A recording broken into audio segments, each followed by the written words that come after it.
Hello, welcome to today's devotional. We're having a good day. It's a really beautiful day here in Nova Scotia. Sun is shining, temperature is just nice. It's very hopeful. Spring is arriving soon, so that's really nice.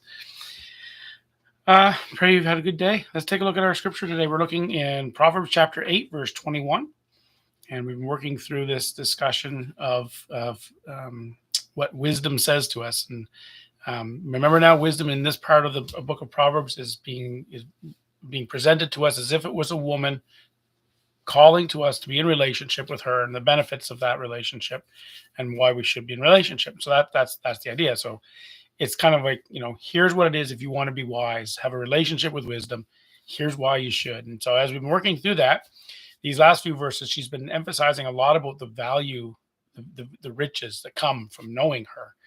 And so here's the verse, and then we'll talk about it. So verse 21, Proverbs chapter 8, verse 21. It says, to endow those who love me with wealth, that I may fill their treasuries. So this is the result. I do this, and it does this, right? So just once again, the result here is to endow those who love me with wealth, that I may fill their treasuries. Now we're treating our devotionals as one verse at a time, so we're looking just at one verse. But it'd be very tempting if you look at this verse and forget that it's in a context. It'd be very tempting to see this verse and say, oh, look at this. I will get rich. That's what this is saying. If I learn wisdom, God's wisdom, I will get rich. But that would be a very grave mistake. That's not what the verse is saying.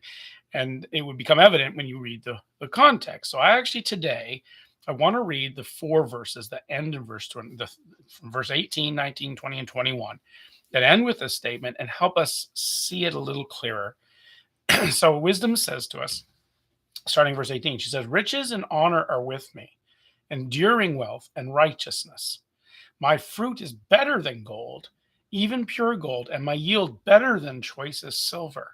I walk in the way of righteousness, in the midst of the paths of justice, to endow those who love me with wealth, that I may fill their treasuries. Now, with the context, see how it shows a slightly different story. It's not saying that she's going to make you rich. What it is saying is, at least not rich in like the monetary sense. She is going to make you rich, but not with money. So the whole point is there's riches and honor with me, enduring wealth and righteousness with me. My fruit, she says, is better than gold and silver. It's better than those monetary wealth, that riches of the world. She walks in the way of righteousness and justice, right? So that's what she does, and that's what endows you with wealth, is learning that, having a relationship of walking in righteousness, and it fills the treasuries of your life with the wealth of righteousness and wisdom, which is far greater.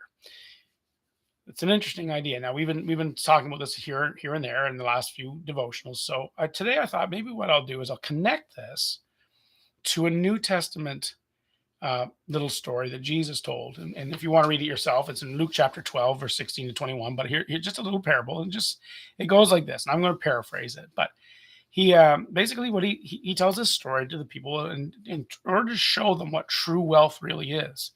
And he says there was once this rich man, and he did really really well for himself. And his land, so the rich people of the ancient world were farmers and such. And so he's like, there's, his land was very very productive, and he ended up having an abundance of harvest and reward, so much so that he had more than he could use, more than he could store and contain. And he looked at all of it. He said, man, I'm really doing well for myself in life. I am rich. What am I going to do with all this? I got more than I can handle. And so he said, I know what I'll do. I will tear down the barns I have. They're too small, and I'll build even bigger barns. And that way I can store all of this wealth that I've accumulated.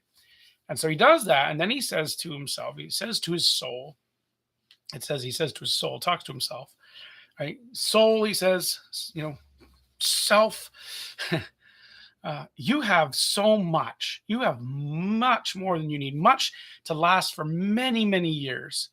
So kick back, take it easy, eat, drink, be merry, and just basically enjoy your wealth. And then it says that Jesus tells the story. He says that God says to that man, "You fool, for this very night your soul is required of you." In other words, you're going to die tonight to come to God and give an account for your life. And then who's going to have all this wealth of yours? Where's it going to go? Because it's not going with you before the Lord. You can't take that into heaven. And so who's going to get to have all that?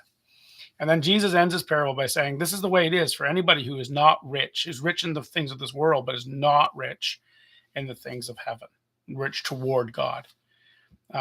This is the idea. And repeatedly, Jesus made this connection about being rich in the kingdom of heaven, not having riches on earth where moth and rust destroy, but having riches in the kingdom of heaven. Repeatedly, this is, and he's just drawing on the wisdom of God that's presented here in Proverbs. It's the idea of realizing what really matters.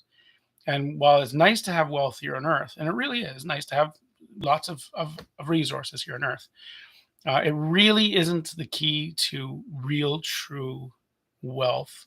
If you are walking in the way of the Lord, if you are walking in the way of the Lord and being wise in the eyes of the Lord and being thus righteous and just in the way of the Lord, then you are going to find yourself filled with a type of wealth that not only will get you through this world, but then when that night comes that your soul is required of you and you stand before the Lord, you take that treasure with you before the Lord. You come and stand before him with the wealth of his wisdom and what it has been in your life. And you give account to God of how his wisdom has impacted your life and what you've done. And then you're rewarded in eternity for that. That's true wealth, far better than gold and silver, which perishes, which is just part of this world. It's nothing. Figuring out your life so that you're walking in the way of God is far more important than figuring out your life so that you have an income or a retirement savings planned or any, like, being right with God is far more valuable than any of those very temporary earthly things. And even if you do save up for years and years to come, you don't know that you're going to be around for years to come. Your date with God, that judgment day, that day when you leave this world through death or whatever, that's that you don't know when that's going to be. And so it's much better to be rich toward God than to be rich toward the world. And there's the devotional today. I'll leave it to you to pray through and think about, and to really consider how we can redirect our hearts toward the wealth that matters, and enjoy the wealth of this world, but really redirect our hearts to the joy, the wealth that matters.